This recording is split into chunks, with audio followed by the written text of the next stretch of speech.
So, Chris, when are you going to get the COVID haircut? Yeah, I don't know.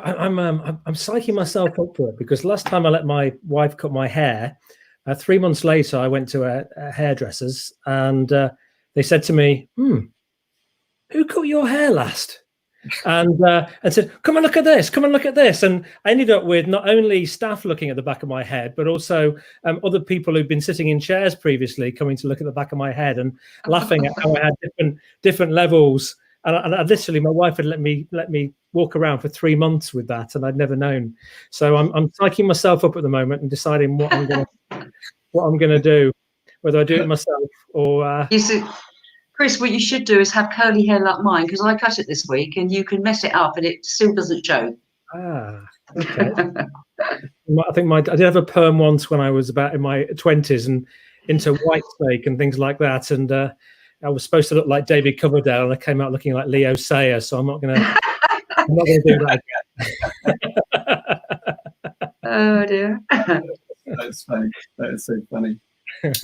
If anyone else apart from Malcolm has joined us, if we are officially starting in a minute's time, so anyone who's arrived a bit early, if you could very kindly just introduce yourselves, and also just tell us you can see the screen, also hear audio. Okay, that'd be wonderful. I'm just going to quickly check Facebook Live and just see whether things are. Can you see everything's all right there on your side, Meryl? Hi, Pradeep. Yeah, good. So it seems to be working. We need to just check YouTube as well, Mira. If you go to businessgrowthbureau.com and just type in /YouTube as well, Mira, if that's all right. So, yeah, good. So let's go to the next banner. Okay, I'll give that a go. Yeah, good. Excellent. Okay, so who else we got on now? I think I saw Graham's name come up a second ago. Welcome, Graham. Delighted to see you this afternoon. Right, glad to say I've found the comments box. It's great, brilliant. Yeah, so lovely. I like the sunglasses, Graham. Very good. Pradeep, lovely, welcome. Right, the stream is running rather slow today. Now, I think I've got a problem on my side again, but it is my broadband. Not my broadband, but I think it's my computer processor. It's not keeping up so really well. So, and I have to say that, because otherwise Chris will give me a ribbing. That's so, okay. Anthony, welcome. Today, so you can give me some stick as well. Probably. Until you start freezing. Yeah, exactly. Right, on that note, we are officially now live, so welcome everybody. So let me just see what we've got today. Yeah, if you could very kindly introduce yourselves into the chat. So let me also share my screen as well. So there we go. So 5 o'clock British summer time, so we'll start without further ado. Chris, you're in the hot seat today, so I've got the pleasure of asking you the questions. So you have got to be nice to me. And I've asked a few people to ask a nice few curveball questions of you, so expect nothing less. All right, now, in terms of what we plan to do today is, basically, if you could introduce yourself via the live chat, explain what you do and why you do it and how you like to make a difference, that'd be great. Also, if you're on Facebook or YouTube, it would be really appreciated, if you genuinely feel it's true, of course, if you could like the page, ideally, but also share it. If you've got other people in your network you'd like to share the live stream with, we'd really appreciate that. Anything like that helps us to extend our reach on Facebook and on YouTube. And you can also subscribe as well if that's what you'd like to do. So moving on from there, a little bit of an introduction quickly into myself. I've got a couple of little extra graphics this time around. One of the things I feel very importantly about is the importance of circular relationships. A lot of companies will talk cheap talk about win-win. Fundamentally, I believe it's really important that we look after our clients. We also care about our partners, our associates, employees, suppliers, and prospects, because guess what? If we look after all of those, then people actually want to see us succeed, and you start to build tribes and people that are out there who want to do amazing stuff with you. And it's been very noticeable, actually. A number of you have very kindly sort of fed back after last week's live stream and give us some very good feedback. And it's really nice to see a number of you keep on rebooking, which is fantastic. Now, here is a picture of our last dog as well. Unfortunately, we lost her in September last year. She was 12 years old. And we have got a lovely little puppy coming in about 4 weeks' time, which we're really excited about. So I had to put something there just to cover that, as it were. Now, what I'd like to do is also introduce Chris at this point as well. So, Chris, do you want to introduce yourself here, if that's okay with you? Yeah. Or okay, I'll do that. So, hi. Yeah, I'm Chris Cooper, and I have a business, Chris Cooper Business Elevation, where we help people to elevate, leaders to elevate their performance and to develop their people and to build highly engaged workforces. My background was companies like Mars and United Biscuits to board level, set up a consultancy and grew it significantly, and sold my share to focus on a passion 15 years ago for developing people. And I co-authored a book called The Power to Get Things Done, whether you feel like it or not, with a clinical psychologist from Minnesota, Dr. Stephen Levinson. And I've hosted a radio show now in the 9th year called The Business Elevation Show on Voice America. Chris, thank you very much for sharing that. Chris is, over time, has become a really good friend of mine and ours. And I think you've got to greatly admire and respect Chris through the long conversations we've had throughout, haven't we? So thank you very much for putting yourself in the hot seat today, Chris. Just a little bit, returning to what's being fed back in the comments. First of all, David, thank you very much for joining me today. So a business coach and business growth expert. I'm delighted to be able to make it today. I had a lovely conversation with David. He was on the top of a Welsh mountain when I rang him this morning at 9 o'clock. So welcome. Renato, delighted to see you here. No plugging of British Telecom, of course, but welcome anyway. So look forward to hearing your injection of ideas and comments. Graham, lovely. And Graham's explained himself very well there. Thank you very much. Pradeep has introduced himself. Transformational transition coach, and I've forgotten about your exploits, what you told me a little while ago, Pradeep, with your different adventures you've been on as well. So thanks for sharing that in previous weeks. And it's interesting about the COVID environment. Yeah, I agree. A lot of people need help and support with that. And we've got Daniel with us. Lovely. Daniel, I don't think you were anything quite as exotic this morning, but welcome aboard. Absolutely delighted you come aboard as a client as well. Right, okay, it's interesting with Facebook. I'm afraid that probably is a Facebook thing, but if you have trouble, then drop over to YouTube Live. We're streaming on that as well, so that's a bit of a fallback. And you're in the back garden. Well, it may be down to your Wi-Fi connection, of course, as well. Joseph, welcome. Welsh Mountain, yes, exactly the right place. And lovely. Okay, thanks for sharing that. Right, so anyone else who's joining us now, do introduce yourself in the chat and comments. If we don't get to you straight away, we will try and come back to you a bit later on. And a bit more in the way of introductions. A bit of a question for you guys, and let me just drop this comment here in just a second. So there we go. A bit of a question for you guys. There's two things that these two great men have got in common. In the chat, tell us what those two things are. Be really interested to know we both get it right. So first of all, who is the person on the left-hand side? And we obviously know who the person is on the right. And also, what are the two common things that they've got in common? Be really interested to see your comments in chat. Be interested who comes up with the answer first as well. So let's have a look. Anyone come up with it straight away? No, not yet. Okay, well, just whilst we give people a chance to type that in, obviously, Captain Tom Moore, I'm trying not to give any more clues at this point. I understand as of this morning, it was about £32 million so far raised, but if you factor in gift aid, it gets close to 40 million. And as of this morning, he got a tribe of 1.5 million people, so pretty staggering. Right, so David, both called Thomas. Yeah, exactly. Lovely. Let's see whether someone else has got the other one. So Joseph, right, okay.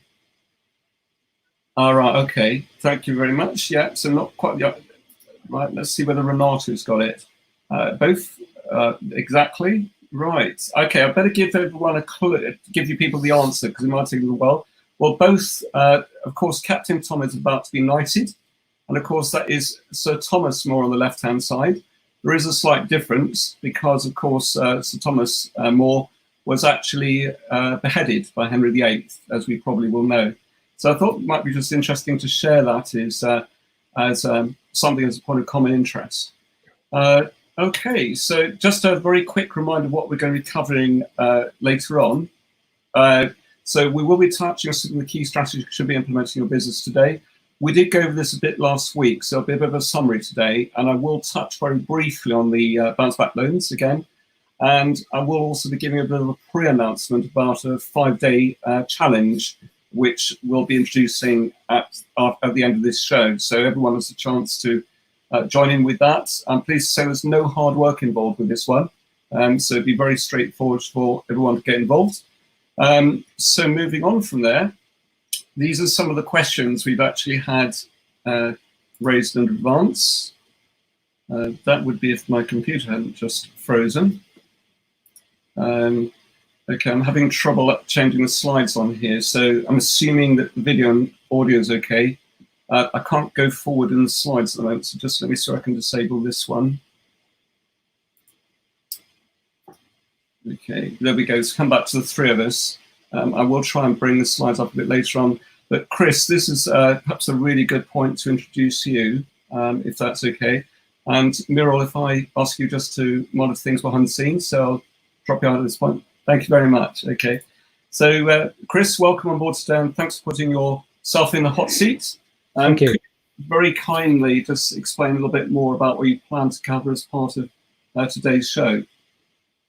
So you'd like me to? So well, today what we're going to talk about is about elevating leadership, and we're going to talk about why we need to all kind of step up right now in this current situation, and I'll share some kind of frames and ideas and thoughts that I've been working on over the last couple of years, actually, with partly with a friend of mine, Gene Early, who was one of the early initiators of NLP. He launched it across Europe and set up all of the training centers there. So we've been doing some work together and thinking about how do we take leadership, where does leadership need to go in this new period, and it becomes even more important right now with all of the changes that are happening around the world and around the globe, and the consequences, Rupert, that we're seeing from the outputs of some of the leadership that have been leading up until this date. So how do we step up, or personally, how does everybody who's listening to this right now, how do you step up? How do I step up? And you, Rupert, what do we need to do right now to elevate ourselves to a situation where we can really make a contribution? So we're talking about those sorts of things, I think. Yeah, no, lovely. Thanks very much, Chris. I realise you're a bit of a disadvantage because normally, as would have done, is brought up the slide which actually showed the 6 main areas. And at the moment, it's golf balls, so I can't even change the screen at the moment. So, but just in summary, just to help you out, Chris, as a quick reminder, what you've got down here is what leadership challenges do we face today, why we must elevate our leadership, why you must focus on you first, sorry. How can the new you focus on our deepest humanity, why we must seek the truth in every situation, and how to ensure the follow-through with action, which will have massive impact. And the topic, of course, today is elevating your leadership for the new world order. So, so Chris, if it's all right with you, could we start with what you feel? What are the biggest leadership challenges, would you say, today, particularly in the situation with the COVID scenario that we're facing at the moment? Well, I mean, we've got to this place, haven't we, in history, where we realized it became very apparent and clear that the output of our leadership has been polluting the planet. It's been impacting resources, capitalism in its state, which is about obviously growth, which we continuously seem to measure. Involves consuming more and more and more and more. And I think what has manifested itself is a situation where the world is now in a critical point. And also now we've had COVID. People were warning that these sorts of things could happen a number of years ago. It hasn't been taken as seriously as it could have done, and this is kind of impacting on a global level. It's also impacting us on a national level in terms of leadership. And And of course, organizational level is being impacted by all of that. And then on an individual level, we've had, in some ways, it feels like maybe the rug pull from under us. On a sort of positive to all of that, it is possible that we can come together as a race, as people, to solve some of these problems and create a world which is kinder and more loving and more caring and more more purposeful than one which is fear-based and controlling and all about kind of growth and more for some and less for others. I think we're at a pivotal point, and I think the light on some of our behaviours in the past is now being identified. How we view care homes in the UK at the moment, and how we've maybe not treat the NHS well, and there's an opportunity now where we've got to shift our belief system really, and in many different areas. But I have to say, I'm intellectually, although our family has been hit by the COVID situation, I feel very intellectually stimulated at the moment. my mind is buzzing with thinking about my current business model, but those of my clients, and thinking about how we step up and the contribution that we can all make in this new era.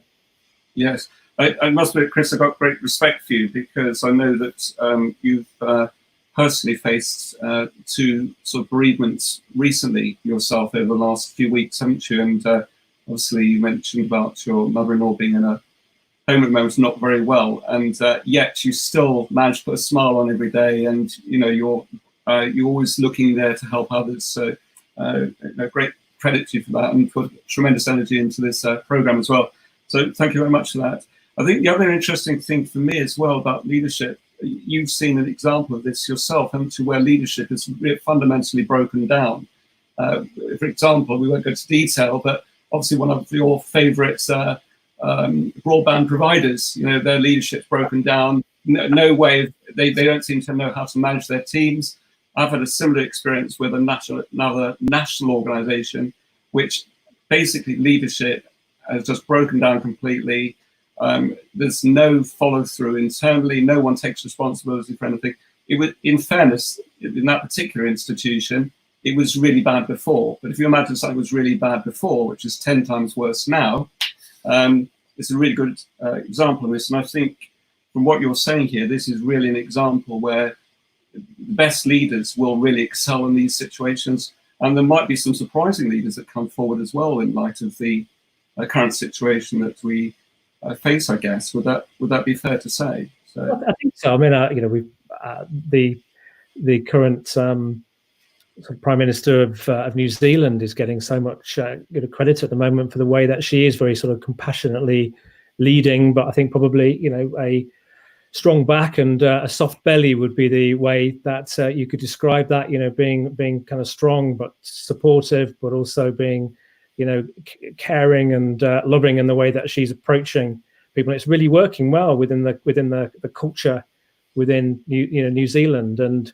I think she's one example of somebody who is shining in these kind of situations. Her leadership, which fits the culture of New Zealand very well. But there is, I'm going through a process at the moment with my own suppliers of shifting everything to suppliers when I can who offer a great customer service and care about their customers. And my transition in broadband supply is a good example, because it's I almost felt tearful at the way I've been trapped by my new broadband provider compared to the hell on earth. It wasn't heaven on earth, it was hell on earth that I've experienced over 18 months with the previous one. It was just chalk and cheese. So I'd rather pay a bit more and work with companies who kind of care really and invest in that, even if it costs a bit more. Yeah. No, exactly. Thank you. In fact, it leads very nicely into the next point about elevating leadership. Is there anything you feel you want to add? Because actually this is very topical of what we're talking about here in terms of elevating leadership. Do you feel anything you want to add to that part? I think elevating leadership for me is very much about taking this step up. And I think, a little bit like, the stars in the sky. If we look at a star in the sky, it may be, it's maybe millions of years since that burnt out, but we're still seeing the impact of it now. And I think it would be, great personally if through our own work, we, once we're not here, we're still having a positive impact, and we've made the best positive impact that we can on the situation. But to do that, the elevating leadership is about, to me, it's about certain key kinds of principles which are maybe a little bit different to how leadership generally happens today. There's good examples of it, but I think we have to think a bit differently. So it'd be good to talk about some of that, I think, as we move through this conversation, really. Well, that'd be lovely to hear about that. And in fact, leading on to that, Chris, the next question really is why you must focus on you first. Does anything what you've described here tie in with that? Well, I'd like to chat about a couple of things first, if it's okay with you. And the first thing is probably that some of this work and thinking I've done with some of it with Gene, some of it's based upon my years of experience in corporate and then businesses and then helping lots of other people. But Gene and I really got our heads together. We met in Africa actually, which was a very poignant place to meet. We found ourselves. He's a partner of an organization called Leaders Quest, and I, due to interviewing the founder Lindsay Levin, heard about them, and I went along and did a quest with them in Africa, and got to spend time in Kibera, the world's biggest slum. Believed, the government say there's 200,000 or 300,000 people there. The locals say there's more likely 1 million. It's huge, and we experienced that together. And we also then experienced time with the Maasai tribe. And I remember Gene and I sitting, looking up at the stars, sitting on a bed of reeds. There was Maasai dancing around a campfire, and we were just marveling at the way the Maasai had this how they led things. They had the leader had real kind of compassion, but everybody respected him. There was a real amazing sense of community. They cared about their footprint around the wildlife, and we might think that some of these people are more primitive than us, but actually they're not. There's wisdom that they can share, which we could. And every day they have a little ritual where they get together in the morning, stand around, and remind themselves of the principles of being a good Maasai. And we took that inspiration and thought about the world back at home, and thought actually there's a bit of work that we need to do here, and we could potentially do together. And therefore we created something called a sort of a star sort of principle, and with various points of the star. And if you want to be an organization that leads the way and sets a shining example, an individual that wants to set a shining example, a country that wants to do that, there might be some wisdom in this that could help you. And that's our aim, is to help people to do that, really. Yeah, that's lovely. And I think you talk about many people are successful with ego and arrogance, which is an interesting point as well around that. I think I've just before I give you a chance to do that, I think I've been able to get I had to restart the presentation, but I'll bring this up so you can just see the questions, Chris, which are the main points, if that's helpful. So that's we promised to cover today anyway. Let's talk about focusing on you first, I think would be the key. So knowing yourself. Now, people who are, you're here today, and we've obviously all thought about, or will be thinking about probably what's our purpose in life right now. What's our identity? What's the vision? What's the imprint that we want to leave on the world? And I think there's an even deeper understanding if we can get deeply into understanding ourselves, because it all starts with us. And what are our beliefs, and how do those beliefs impact what we how we behave? We develop beliefs personally about what's good in life. I'm expressing one in our house. I'm getting frustrated with things being very untidy at the moment. But we have cultural beliefs. We have maybe religious beliefs and scientific beliefs, but these beliefs are often an opinion, and they may not represent real truth. I've been reading a book. It's a good book here. I don't know if anyone's ever read this book about Frederick Douglass. And in those days, back in the 1800s, the slave traders in the south of America, they would go to church and stand up at the pulpit and talk about how they were going to get to heaven and that sort of thing. And then they'd go home and they would after lunch flog a slave just because it burnt off their dinner. And that just shows how beliefs can impact the way that we behave. And some of those beliefs actually when we look at them aren't acceptable. So looking at our beliefs, I think that's important, and realizing that at a deep level, we're very interesting, Rupert, all of us, everybody here. We're all, we originated from probably single cells at one time in the on this planet, with a kind of nucleus and a membrane around them that started to could take in information, and those cells merged. We are, Rupert, each of us here, I don't know how many people listen to this, we're all got about 30 trillion cells. That they are an organization, a massive organization that is working to create us and make us operate and work. And it's quite selfless. It's not about, each one's not trying to get more money. It's all trying to work towards a common solution. And I think understanding that we're a subsector of this, and that by influencing other people and helping them to be more productive, and through making the most of what they have, we can start to impact the world by collaborating. We know that our cells respond when there's kind of love and kindness. They kind of shrink, and we get depressed if there's too much kind of fear in the system. But actually, I think we have to start to understand that we're more of a bigger system, and get a sense of the bigger picture. So deep reflection is important. We'll never know everything about ourselves, and we'll never know fully our origins and what we're truly a part of. But we can start to gain insight and understanding, and come from a position of not drifting day by day, but having, doing what's right, and making the most of this gift that we have to be here today. So there's a lot to do in terms of knowing ourselves, and a lot of work and a lot of reflection, which we can work on. And I think you mentioned, was it humility? Was that? Yes, it's just about humility, and it's also this whole thing about ego and arrogance as well, which we can all be guilty of at times as well. But how do you feel in circumstances like this that it can possibly trip us up? How can we learn to be touch better people, especially at times like this when people clearly need help and support? Well, I think ego can be very helpful for people in terms of progressing through careers, and we can all probably think of leaders at very high levels around the world who have got a high ego, a high sense of self, and a high desire, sometimes out of fear, to keep on moving forward and amassing more personally.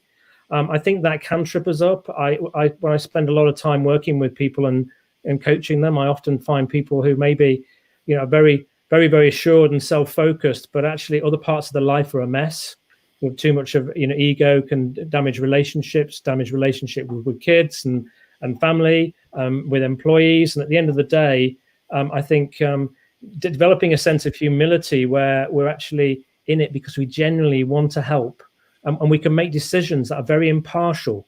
That's the risk, is if it's if you're earning 230 times the average salary, and are you going to make decisions and you've got a whacking great bonus? Are you going to make decisions based upon what is truly right, or decisions based upon how much is going to max out your bonus? And and that's a kind of challenge. And I think humility, confidence is great. Humility, too much of it, ego can be a challenge. And I think a way to partly start to unlock that. Some people's beliefs systems here may not entertain it, but I certainly find meditation very helpful. And through that kind of process, you get to kind of feel a bit more part of something, and you start to tease out and understand a bit more who you are. And I think it brings the humility, the kind of love and caring side out of you, really. Yes. I think it's interesting, actually. We talked about a couple of organizations where the things have just been appalling, in some sort of form. There is an example, I think, of, and obviously I can only speak on my experience here, I can't say this is generally the case, but it's with one of our dearly beloved banks, who normally most of us tend to enjoy bashing because they got a terrible reputation generally. But there's one exception to that research I've been really touched by, actually, which was interesting enough about with the bounce back loans with HSBC, for example. And obviously a lot of the banks, quite rightly, have got a very bad rap over time. But HSBC, for example, is just one of the few banks which will take applications if you don't bank with them, whereas virtually all the others do.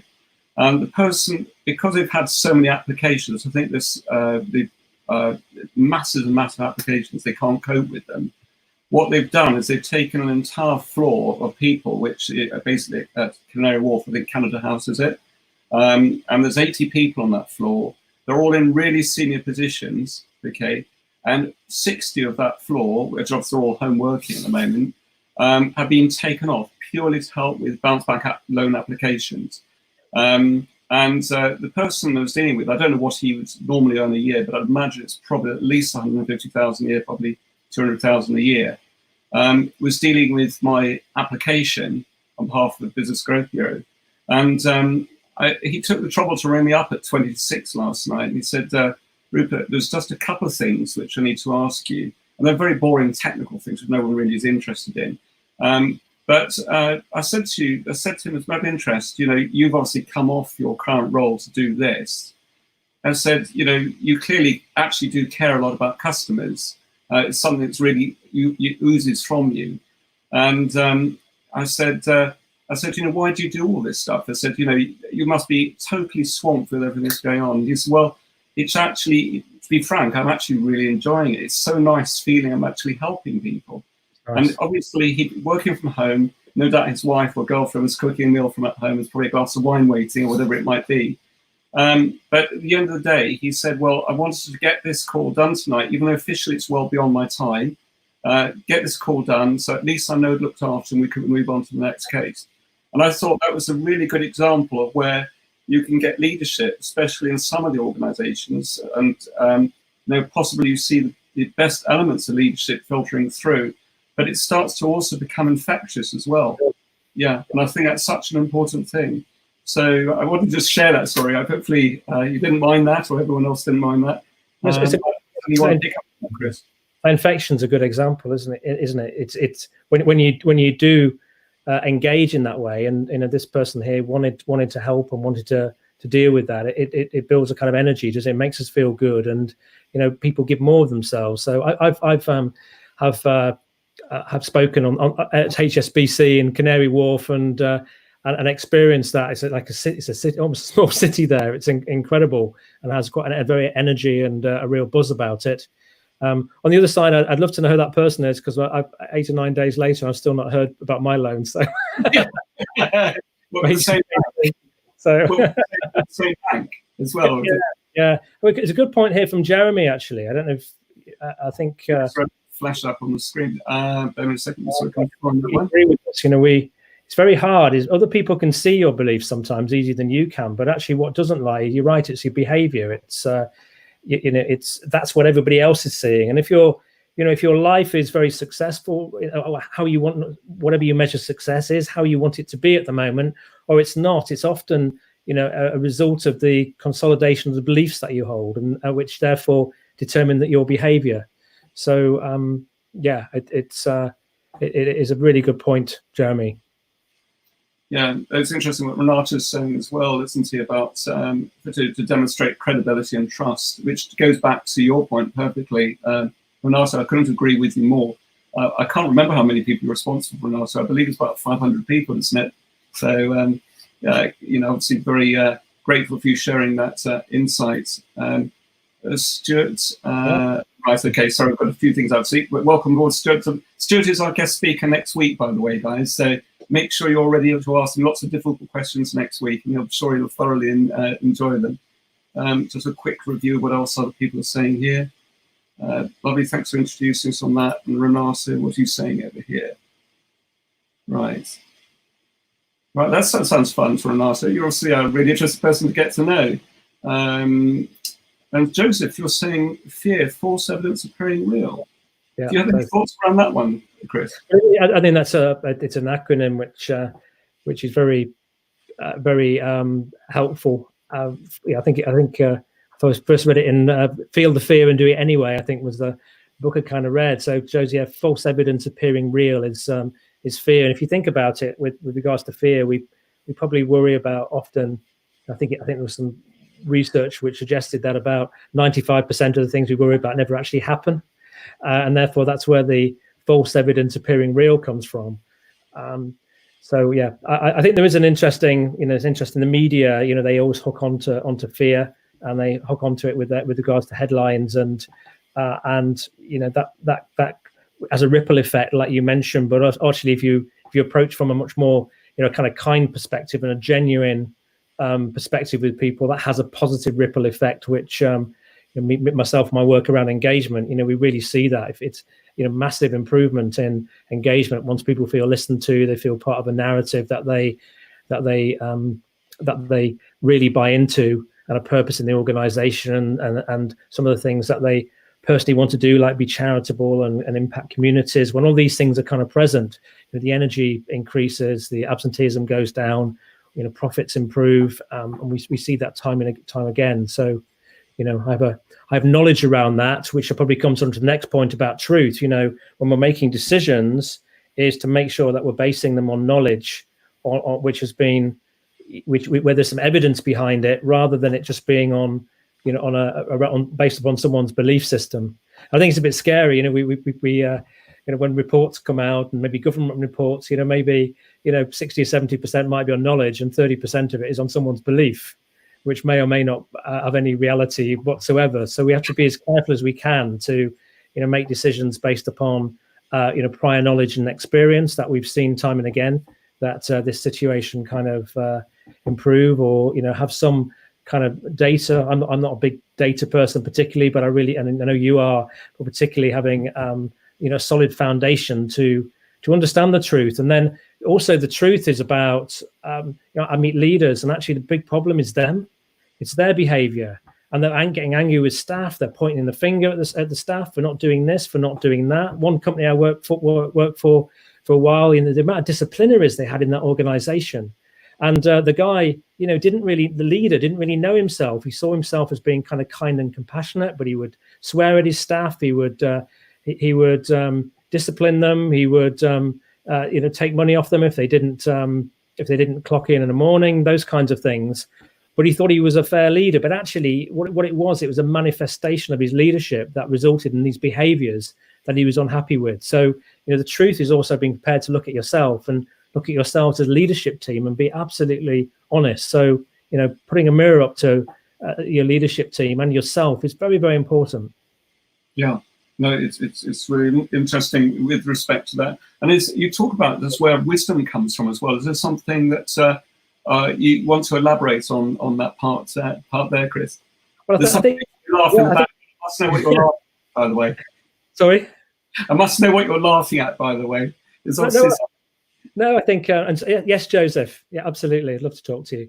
And I think wisdom is something that comes out of, it comes out of kind of your heart and your soul, rather than necessarily an experience, rather than necessarily intellect. So, it doesn't matter how many MBAs you've got, or how significant your qualifications are. Actually, to have wisdom, I think, is based upon lots of experience, and and also being prepared to ask these big questions of yourself and of others. So it kind of comes out of your soul. It's and I just started to. I got some lovely conversation with a client recently, and I'm starting to see this more and more as I've got older as well. And a client said to me, they put me in front of a member of staff, and who they got real problems with. And this was new. It was actually, I'd gone in just to see them for the first time, but they got such a problem. I said, I'll sit down with him. And afterwards, I got a call from the client saying, look, we want to hire you, but what on earth did you do to him? Because he's completely transformed. And I said, well, I didn't do a lot. I was just present. I was just in the room. I listened to him. I asked a few questions. I guided him, and he felt listened to. And that was enough for him to have transformation. I guess it wasn't what I was doing. It was probably what I was being in that room. My presence. I sensed that this client had actually also had 3 recommendations for my work from different people, which was quite amazing too. And he'd seen difference in one of them coming in. But I think it's I hope to think it's not about ego. It's about the fact I've invested a lot in doing a lot of inner work, and it's an ongoing process. I'm still learn about it, and I still make mistakes, and I still certainly at home I put my foot in it, and I'm still learning. I'm continuously analysing that all the time. But I think this is about being, and it's not just about doing a lot. No, exactly.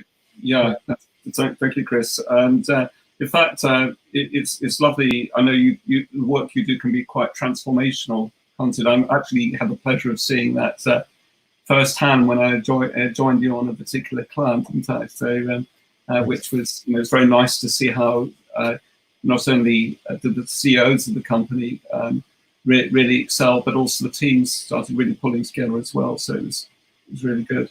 I agree with Pradeep's got a comment there. It's often about people are not heard. And you're absolutely right in this situation. This person just he just not had the opportunity to talk. And he just talked at me for an hour and a half, really. But I was there, and like I'm sure you are, Pradeep, and present for him. I listened to him and acknowledged him.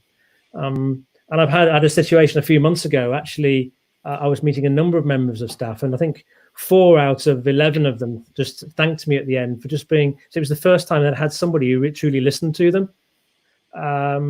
And I just sat there. It wasn't hard work, but I think that is really important, for leaders to be able to listen and not just tell. Stuart's made a really interesting point there. Actually, Stuart, can you read that, Chris? Okay. Many of the leaders they were turning to for guidance are now standing by the advice of experts, which is great. But in many of these, some politicos debased expertise in the past to suit their particular. I agree. Yeah. The population has been prepared to not trust or believe in the truth and the wisdom of experts as much as they should. Yeah, I completely agree with you, Stuart. I think this is, where you link in big business and politics, and there's a lot in it for people personally. It doesn't become about being an expert. It's about people giving advice for personal gain. And I think what I'm hoping through this is if we can just not have that kind of agenda, but just go in and just genuinely want to help, because that's our purpose in life. That's kind of who we are. And I think also you've got to be, you have to treat expertise and some experts with cynicism. If they haven't been around and tested it and it's just a belief, then I would be have a healthy skepticism as well when you're making your decisions with who you work with. Just don't accept everything with face value. And today, what I'm saying may be relevant or maybe not. It's based upon my knowledge, and there's probably a bit of belief in there as well, and thinking about it. But hopefully there's some things in here which are food for thought, really. But yeah, I'm with you, Stuart. And sometimes people are very wary of experts, and I think they're right to be. Yeah, thank you, Chris. I've got a couple more questions for you. Also, I wanted to give you a chance to talk about your book. I assume you got your book fairly easily to hand, have you? Normally it's very strategic. Normally it's just on the corner in your bookcase there, but I can't see it. So you've just got it right there, so very conveniently right there beside you. Quite right. You called me up on it the other day, and I thought, actually, no, I'm not sure that's all these programs where, NLP, all sorts, and they always had books, sitting on the stage, so you could see them, and it's a bit cheesy. So, well, why not? We're all entitled to be a bit cheesy every now and again, there, Chris. Because it took a lot of work. So, we'll come back to your book in just a second. I've got a couple of questions. A question to ask you. Then we want to give you a chance just to explain about your book, and then another killer question at the end, as it were, for you, as it were.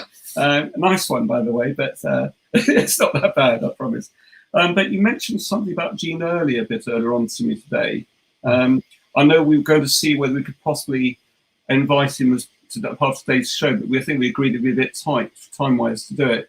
Can you tell us a bit more about Gene earlier and your experience with? Can we just answer Steve Alker there? Interesting, but science is not an opinion. No, I agree with you. I mean, it's interesting. I think we should be listening more to the scientists, and I think that's where we should be driven by people who've got this kind of this knowledge and wisdom. And I think Greta Thunberg made a really good point. Listen to the scientists and listen to those people who've got knowledge. So I'm absolutely with you on that, Steve. I think it's important point. Science shouldn't be an opinion. You're right; it should be tested with information. I mean, what's really interesting about science? 100 years ago, people said there was no more science to learn, and look where we are 100 years later. But I think it's I'm with you. Yeah. Jeremy has made a very quick comment there as well. So Jeremy, thank you very much. 100% agree with that. Karen's just joined in as well. So Karen, welcome on board today. Okay, Karen, let's bring you in quickly now. Let's have a quick look at this. So Chris, can you read that one okay? Science become far less trusting than even 20 years ago. Yeah. It's a great show. Hopefully it's time to change before we'll continue to be. Oh, just hope so. But the thing is, I think it starts with with us, it starts with who we're being really, and I think if we, hopefully we work on ourselves and we adopt these principles, like being trust and being honest with people and not having hidden agendas, and maybe people will see that in us, and they will it will rub off on them. I think often true that the challenge too is that people have to experience this for themselves and learn from their own mistakes. We can only be kind of guides and maybe help to try and shortcut them a bit. But the other thing is people have to sometimes learn, and some of that comes with time and searching and making your own mistakes. My kids don't listen to me and often and think I haven't got a clue. So they've got to learn some of those mistakes themselves. Dad telling them it's not going to work. Exactly. Chris, tell us, you were going to say something about Gene Early. Just share a brief part about Gene Early. You were sharing a little bit about how you've got a great experience through knowledge and working with him. Is there something you want to very quickly touch on there about Gene today? Well, I think Gene's an very interesting man. He's lives in Virginia, and we've become close friends. And Gene, I heard about Gene in Leader's Quest, and people said, there's a verb in Leader's Quest. It's to be Gene. Gene reads into your DNA, and I think it's probably from all of his NLP work over the years. But at the core of that man, it's his core purpose, and I hope he won't mind me saying, is love, and he really does live that with his with his family, with his with people who associate and work with him, and and that's why I've been enjoying working with him, because we're doing this not because we want to make lots of money out of it. It's actually because we want to help to play our part in just maybe helping the world and helping leaders to move forward in this new kind of scenario. And I think it's working you trust is a good way. And he's lots of years of experience. So it's collaborating, and a lot of people will join in on that collaboration, and some people are too. There's a movement. We've all got to play our own role in it. Yeah, lovely. I think Karen makes a great point there as well, which I've just brought up on the screen. And just something, Chris, I'd love to ask you to share a little bit about. You wrote this book, and just tell us what the title is of this book for a moment, and then also motivational. We need to see a copy of it again, Chris. We need to see a copy of it again.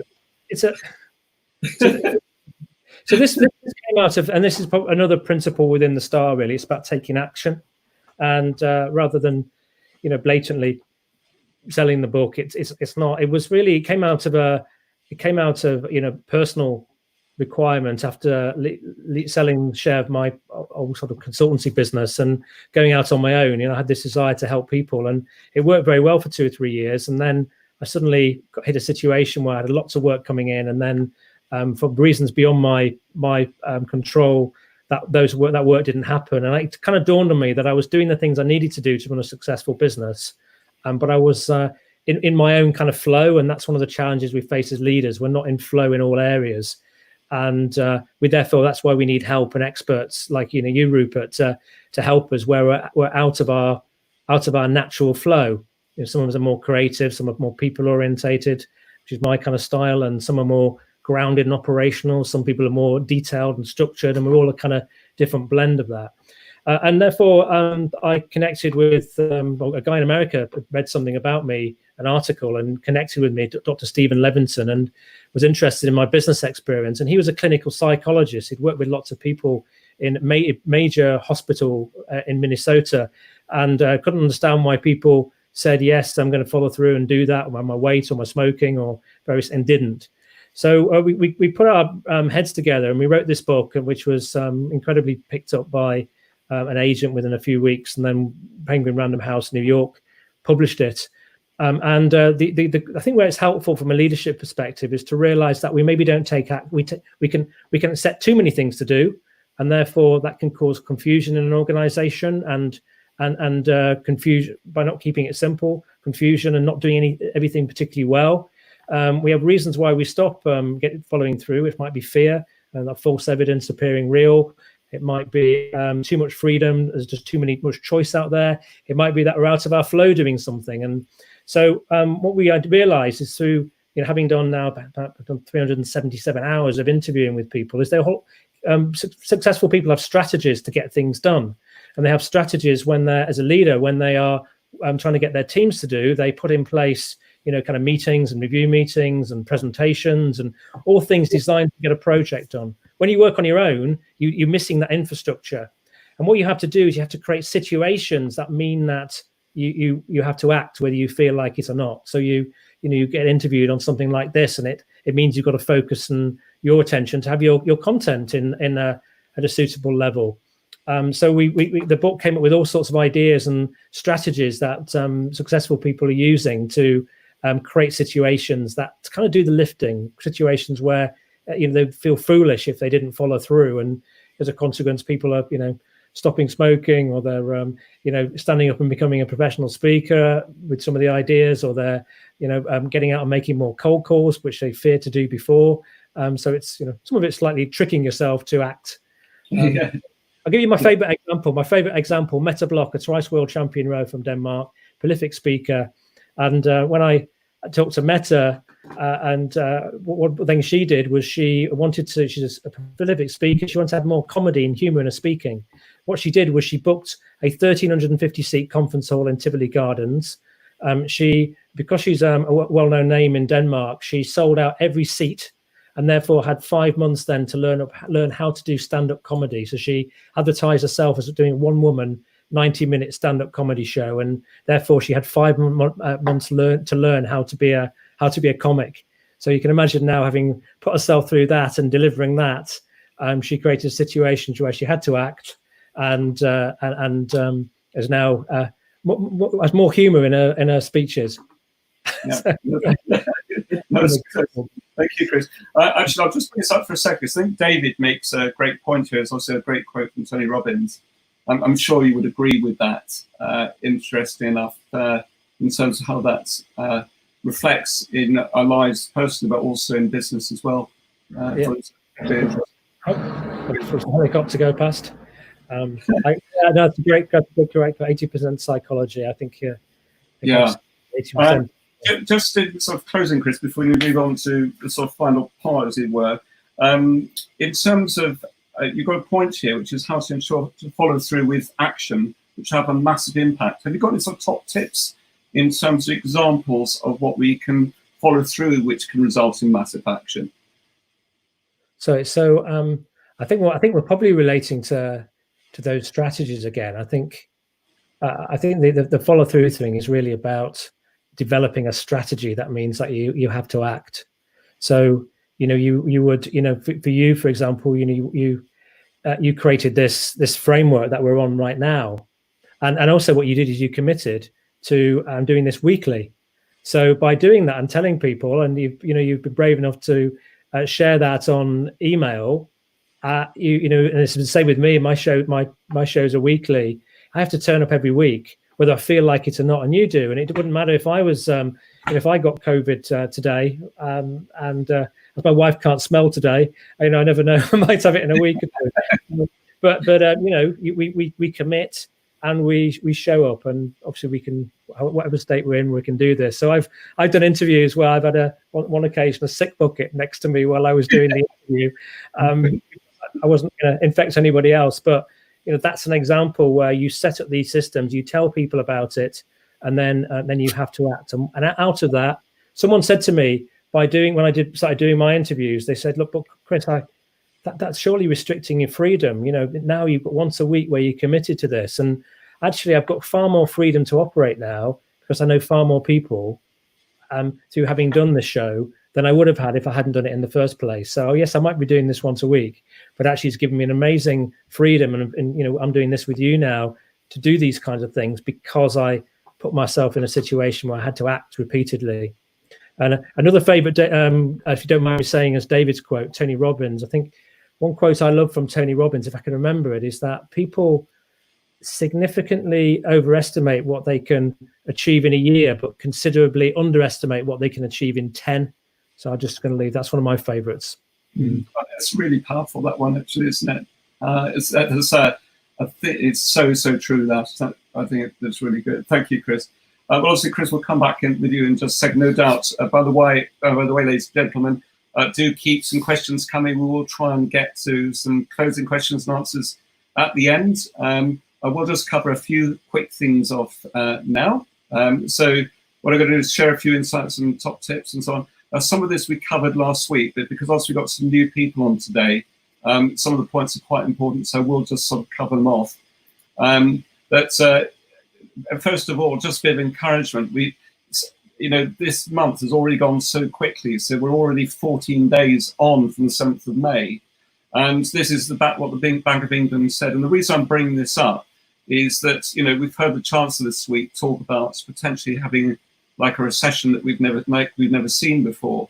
So on one hand, it can be very alarming, but then to bring it into balance, the Bank of England is actually saying that in the summer and autumn that it is expecting a return to a semblance of normality to a degree. But obviously the big thing is going to be really for next year. So, but broadly speaking, if I understand this correctly from the Bank of England, they are saying that pretty well by the end of next year, we should be back to something like normality, whatever the new normal actually is. And that ties in really well with what Stuart's going to be covering next week.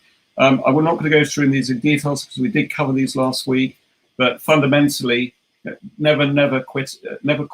It's very easy at times when things are tough just to say, I'm going to throw my hands up in the air and just give in. Fundamentally, if our personal wise well aligned with our business way, we will carry on through. And during these core times, it's so important to speak to customers or past customers and advocates and supporters. Just be out there speaking to people all the time. We all know that cash is king, as it were. And we talked a little bit about good money versus bad money. In other words, if you're investing good money to help you grow your business or invest in equipment, things like that, which are going to really help you to ride the wave as things do start to return, that's good. Where if it's to do with adding overheads with no immediate benefit, or you've started to go a lot within yourself, as it were, and not looking outwards, that's not so good. If there is free money around or very low cost money, just make sure that you've got money in the bank to cover things over the next few months as well, a bit of reserves, but also be prepared to invest in the right things. And fundamentally, we feel it's very important to put yourself in a better place tomorrow. So again, not any real detail on this, but this is something that most businesses should be looking at, especially if you're a real micro business. It's very easy to apply for. A lot of the institutions are very overwhelmed. So you probably need to be a little bit patient. There aren't any personal guarantees required with it. Interest-free first 12 months, and not 2.5% per year after that. So do look at it. If you feel you risk of running out of money over the next few months, just go for it. Even if you put some of it in a bank account, keep it safe. Just class that as some of your reserves for looking forwards. And just going to pick up on a couple of other things quickly in terms of this. Just a quick reminder, if you want to join us next week, very straightforward. You would just need to go to our website under the events drop down. You can actually book just either a single event like you booked today, or you can actually choose the recurring option. When you select the date and time, you can choose the recurring option, and it will remind you every week, and it will save you having to register each week because the system will actually automatically remind you. Obviously, we do touch on things like the Social Selling Blueprint if you want to know more about that, which I can show you how to access in just a second. So that's an example of how you can book in the calendar. If you want to look at the previous live streams, if you go to the TV video section on our website and choose previous live streams, you'll be able to see this live event from today will be up on our website by tomorrow morning. And you'll also be able to see the previous one. So Michael Roman, Steve Hyland, many others over the last 2 weeks are there. Jessica, we had amazing feedback from Jessica last week. I think, Raymond, if you're on the call today, I know you're speaking to you earlier on today, you were saying how good Jessica actually was. So thanks for sharing that. And something I would just like to cover off as well is, let me just put this in the comments, actually. I wonder if I can do this. Actually, Muriel, can you just type in the comments businessgrowthbureau.com/challenge? So that's businessgrowthbureau.com/challenge. We're going to be starting a 5-day challenge off in early part of June. You can pre-register for that now. It's going to be completely free again. And it's going to be basically all to do about the 5 things that you can learn within your business. We've shown lots of insights, methodologies, systems, what you can use on social media platforms to drive your business forwards today. We're creating a closed Facebook group for just those people that apply for the challenge. And we'll also have a competition in there as well. Now, what you can do is if you go to that URL, which is now active, so businessgrowthbureau.com/challenge, you can pre-register your interest there. We'll put you first on the list, as it were. And as we announce that, we'll probably say a lot more next week about it. Then obviously you'll get first dibs at that. So that's going to be available to everyone, whether they're fee-paying members or not. So do feel free to join in. And just moving on from that, fundamentally, we are here for you. We recognize that life, it can be a pretty lonely journey. And this is the whole reason that Chris and I set this up together with Mural Support as well. Today, we feel it's really important at times like this we give back. And then obviously there's some contact details, which I'll just, there's a guest next week, Stuart Honey. Speaking to Stuart earlier on today, he's very much community focused and runs an amazing events-based platform, which has got traction in the UK and also getting traction in the US. Being able to have to adapt his model very quickly to the adapt his model very quickly to the new world order that we're into today. But he's going to be sharing lots of insights next week. He's got a lot of experience of the branding and marketing as well. So knowing Stuart as I do, I'm sure it'll be a very lively and exciting discussion. And in closing, here are the contact details, and we'll obviously just deal with some quick closing questions that have come up in the chat. So let's just go over here for a moment. Just put the mouse back. Neil, thank you very much. Oh, Neil, you're on today as well. So Neil is a major adventurer, by the way. Those of you who missed the last couple of weeks, Neil came on board a few weeks ago. 50 different challenges you've been on, Neil, is it? And is it 6 times up Everest? And your best mate's Bear Grylls. Look up his interview through previous live streams. You'll find it really interesting. Amazing guy, Neil. Sorry? He's a great, amazing guy, Neil. Yeah. Chris very kindly introduced us to Neil. And he's got a secret passion as well. Now, I think some of you who joined in last week may have determined what that passion is. If you want to find out what it is, look at the previous live stream and you will see him there. Right, Daniel, so what are you saying here? As a growth, just let me read this, sorry. Untruth presented as truth, that we can look forward to return to a growth-based economy. Is it not true that also we are the people and we have been waiting for a chance to change to a resource-based economy? Now that's an interesting point, Daniel. We'll no doubt have to expand on that when you've got a moment or two. And Dominique, lovely, effectively, right, 2 years at least. Yes, I wouldn't doubt you at all, Dominique, on that. But the difficulty is the world still has to continue to spin. And I think the big thing from that is we've got to try and stay safe and well. But at the same time, we can't just let everything stop, because if we do, we'll basically all crash and burn, which none of us clearly want. So, yeah, good. No, I think that's a very fair point, Dominique. So thank you for that. Kyan, welcome. Thank you very much for joining in. If you've missed a large part of that, then do feel free to look at the previous live streams. I can see something there which refers to Nathan as well. I'm not sure that's a brand name or what. Pradeep, thank you very much. Lovely, and you're a true inspiration yourself, Pradeep. So at some stage, we'd love to invite you on, even if it's for a few minutes as part of the show. It'd be absolutely great. So thank you. So I think without Chris, are there any further insights that you would like to share from today?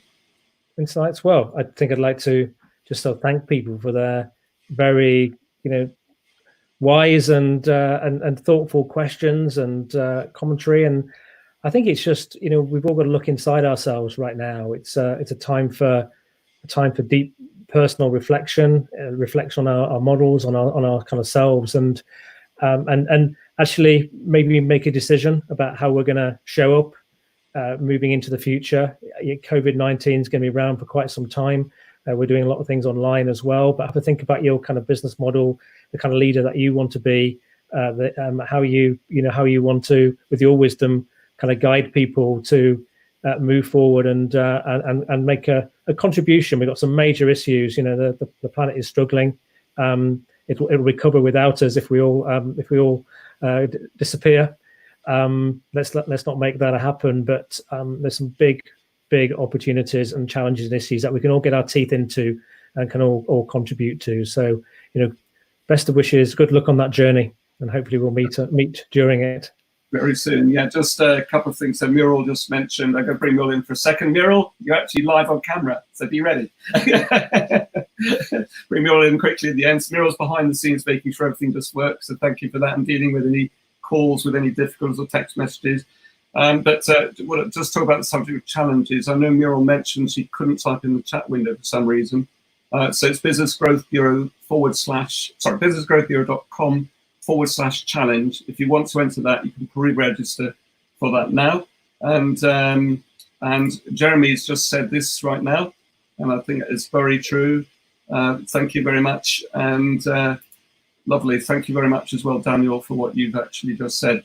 So I think on that note, we'll call it very much a wrap. But thank you very much for everyone for joining in today. It's delighted to see so many of you keep on coming back. You're obviously totally mad like we are, but we feel very flattered by your by what you very kindly shared. So thank you very much indeed. Have a lovely evening, and thanks for joining in today. Take care. Thanks. Bye-bye. Bye. Bye.